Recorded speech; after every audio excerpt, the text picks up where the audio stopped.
Accord, désaccord avec Guillaume Durand sur Radio Classique et Paris Première. Mon cher Luc, nous ne nous tairons plus, disait Roselyne Bachelot tout à l'heure à 7h40 sur l'antenne de Radio Classique. Est-ce que vous considérez finalement que ce mouvement qui est en train de se déclencher est important ? Bon, c'est pas une nouveauté, c'est pas un mouvement qui se déclenche, c'est simplement une occasion de plus de rappeler ce que c'est que le harcèlement sexuel. Mais je crois que si on regarde les choses de plus loin, la grande promesse de mai 68, c'était la promesse de la libération sexuelle, y compris pour les très moches, si je peux me permettre, parce que l'idée de laideur était rejetée par les 68ards, et on disait que c'était au fond une invention bourgeoise, que la laideur n'existe pas, et que tout le monde avait le droit à la libération sexuelle. Et au fond, ce que je regarde, par exemple, dans les livres de Houellebecq, Beaupin, par exemple, dans la catégorie très moche.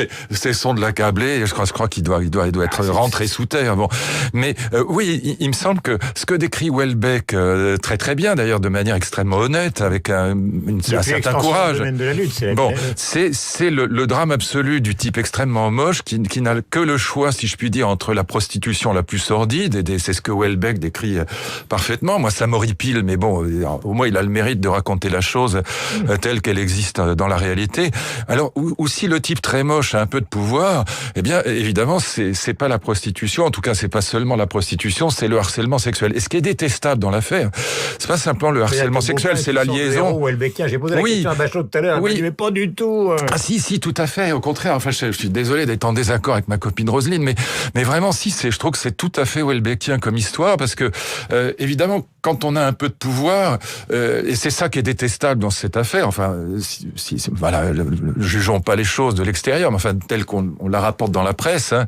Ce qui est détestable, c'est pas seulement le harcèlement sexuel, c'est le harcèlement sexuel lié au pouvoir politique ou au pouvoir entrepreneurial. C'est le fait que on détient un pouvoir qui au fond, on dit aux femmes, bah, si tu couches pas avec moi, t'es viré, quoi. C'est quand même ça qu'elles entendent, c'est ça qu'on leur fait entendre. C'est détestable, évidemment, bien sûr. Ouais. Je suis évidemment obligé d'être féministe sur ce sujet-là, au moins. On peut pas faire autrement. Mais encore une fois, je pense que c'est une longue histoire qui vient de cette espèce de promesse non tenue de libération sexuelle pour les très moches. Voilà. Et c'est vrai que, voilà, il y a cette pente vers la prostitution sordide. Houellebecq, encore une fois, décrit ça très bien, ou vers le harcèlement sexuel. C'est pas une justification, mais c'est une explication, qui, je crois, doit aussi compléter le tableau que font les féministes, les femmes. D'ailleurs, féministes, il n'y a pas besoin des féministes pour lutter contre le harcèlement sexuel, qui est une horreur. En plus, qui est ridicule, parce que le type qui se prend un râteau, il est quand même grotesque. Enfin, quand on essaye d'embrasser une femme, franchement, il faut quand même s'aviser qu'elle le veut bien. Sinon, vous êtes en plus ridicule. Non seulement c'est odieux, mais c'est ridicule.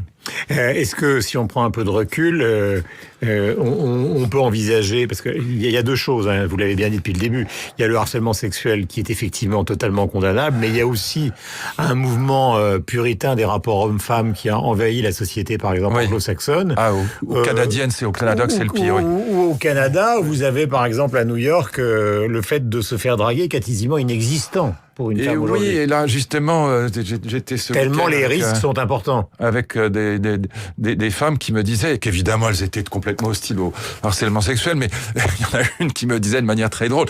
Mais en fait, elle me disait, je vais être honnête, je regrette le peintre en bâtiment qui vous sifflait dans la rue, parce que j'aimais bien être sifflé dans la rue, quand même, ça me faisait plaisir. Alors, je dis ça, je sais que je vais passer pour un gros beauf, mais il faudrait pas que la lutte contre le harcèlement sexuel, qui est totalement légitime, finisse par codifier de manière absurde les relations hommes-femmes, comme c'est le cas au Canada, ça a été le cas aux États-Unis de manière absolument délirante. Le politiquement correct a littéralement le regard appuyé dans l'ascenseur. Voilà, il suffit. Voilà. Délire, et du coup, ça a tué ce qu'il y avait d'absolument charmant que Mona Ozouf avait très bien décrit dans ses livres sur le 18e et le 19e siècle, c'est-à-dire l'art de la conversation entre hommes et femmes. D'ailleurs, c'est pas la conversation des hommes avec les femmes, c'est l'art de la conversation entre hommes et femmes.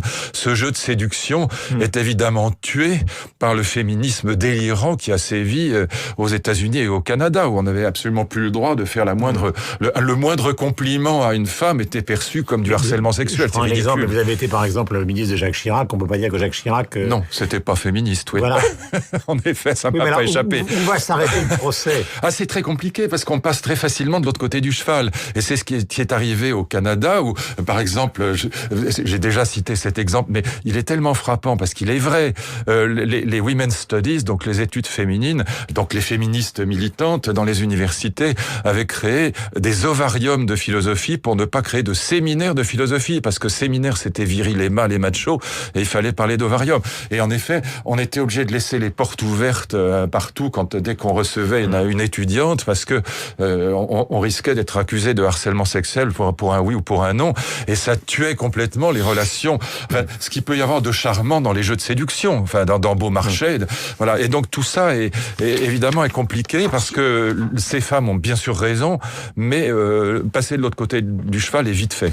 Je voudrais qu'on écoute Julien Bayou, porte-parole d'Europe Écologie Les Verts sur France Info ce matin. Il s'étonnait de ce que vous allez entendre. Bon, je comprends pas. Il a été élu par des électeurs qui, si ça s'était su qu'il était harceleur ou agresseur, n'aurait pas voté pour lui. Et à vrai dire, si nous on l'avait su, si on avait eu un témoignage, eh bien évidemment qu'on l'aurait exclu. Il y avait une tradition, c'était que les ministres se mettaient en retrait le temps de leur accusation pour éventuellement laver leur honneur.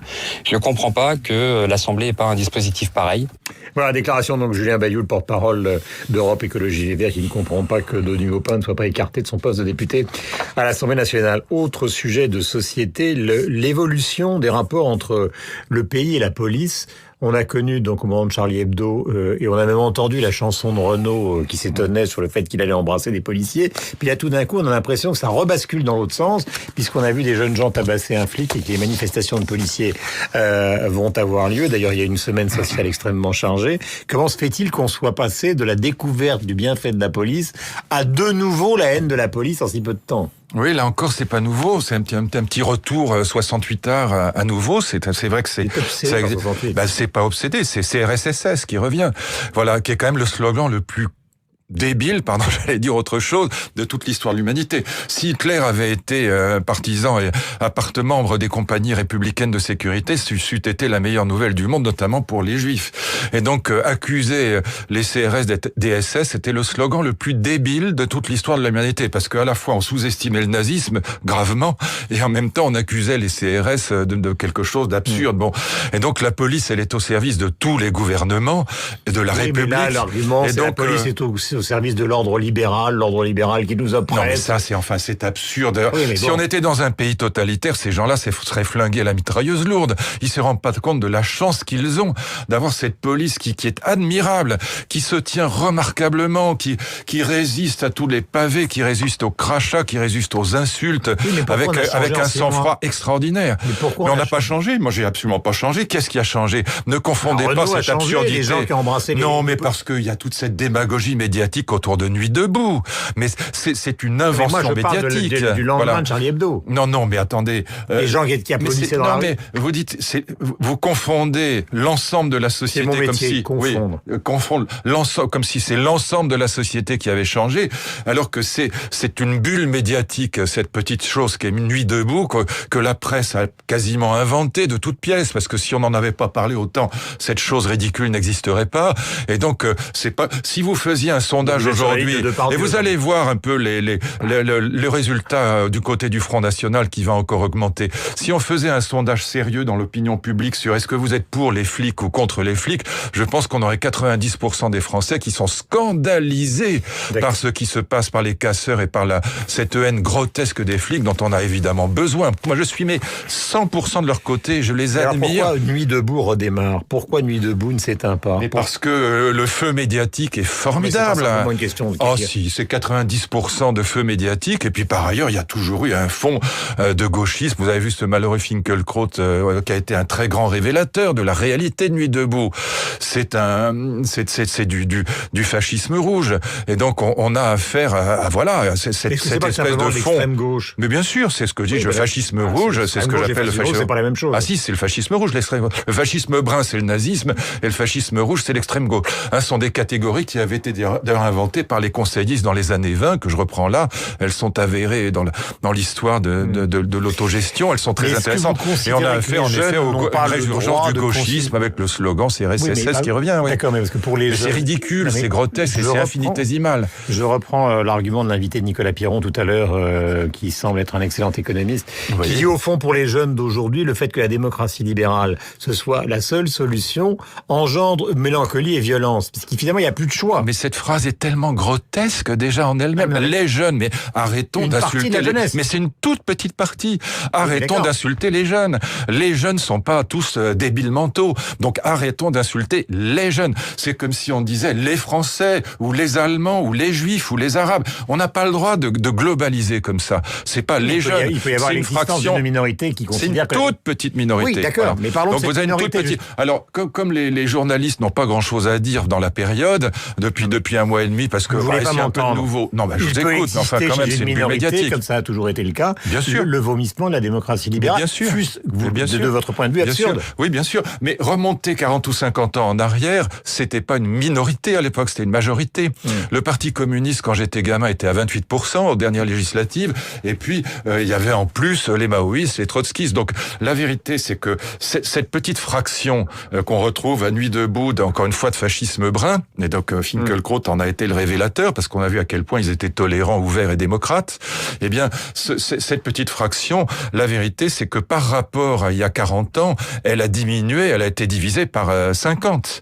Et donc, s'il n'y avait pas cette bulle médiatique derrière, s'il n'y avait pas ce boostage médiatique derrière, si j'ose m'exprimer ainsi, on n'en parlerait pas, ça n'existerait pas. Et donc, c'est même pas les indignés en Espagne, parce qu'en Espagne, la situation est 1000 fois pire qu'en France, du chômage des jeunes. Mais là, on a affaire vraiment à quelque chose qui est résiduel. Simplement, encore une fois, comme les journalistes, il faut bien qu'ils fassent leur boulot. En Espagne, je suis pas en train de faire, je fais pas de l'apologie de ces mouvements-là, mais c'est vrai qu'en Espagne, c'est vrai qu'en Grèce, à tort ou à raison, il y a un mouvement antilibéral qui est quand même assez violent. Mais bien sûr, mais c'est pas le cas en France. C'est-à-dire que, bien sûr, en Espagne et en Grèce, encore une fois, parce que n'oubliez pas qu'en Espagne... On dit même qu'Iglesias, en Espagne, se rapproche du pouvoir. Mais bien sûr, Podemos peut très bien arriver au pouvoir, mais pourquoi? Parce que, franchement, en Espagne, vous avez quand même plus de 50% du chômage des jeunes. Je vous donne une statistique en Espagne, parce que c'est pas du tout la même chose qu'en France. Parce que j'ai un dernier sujet pour vous. Juste une statistique, parce qu'elle est très frappante. J'avais fait une étude avec notre ami Nicolas Bouzou sur le sujet pour Fillon en 2011. Les jeunes Espagnols quittent le foyer familial en moyenne à 31 ans. Vous vous rendez compte? Pas tellement le chômage est élevé. Donc il est normal dans un pays comme l'Espagne en Grèce c'est à peu près la même chose, qu'il y ait une vraie révolte des jeunes. Bien sûr qu'en France la situation est pas admirable, mais enfin ça n'est quand même pas la situation espagnole. Et donc cette résurgence de l'extrême droite d'un côté, l'extrême gauche qui sont très proches comme toujours, qui ont le même programme économique, comme l'avait dit Hollande, le programme du FN c'est le PC années 70. C'est quelque chose qui est tout à fait logique, compréhensible, mais on n'est pas obligé d'applaudir des deux mains à chaque fois qu'on voit quelque chose d'absurde dans la rue. Pourquoi aux États-Unis, Barack Obama reçoit souvent Jay-Z, qui a écrit des paroles sur la société américaine largement aussi violentes que Black M, et qu'en France, ça pose un problème avec Black M qui est viré justement des cérémonies de parce que Black M Guillaume Larrivé d'ailleurs disait que c'était tout à fait normal qu'il ne soit pas dans ces cérémonies. Heureusement qu'il y est pas, oui. À partir du moment où quelqu'un insulte la France et les Français en utilisant un vocabulaire qui est celui des djihadistes, en les traitant de koufars, donc ce qui veut dire mécréant, mais c'est un vocabulaire typiquement djihadiste, il est quand même étrange qu'on l'invite aux cérémonies de célébration de Verdun. C'est étrange à un double titre. Mais alors pourquoi Jay-Z sur la Maison Blanche?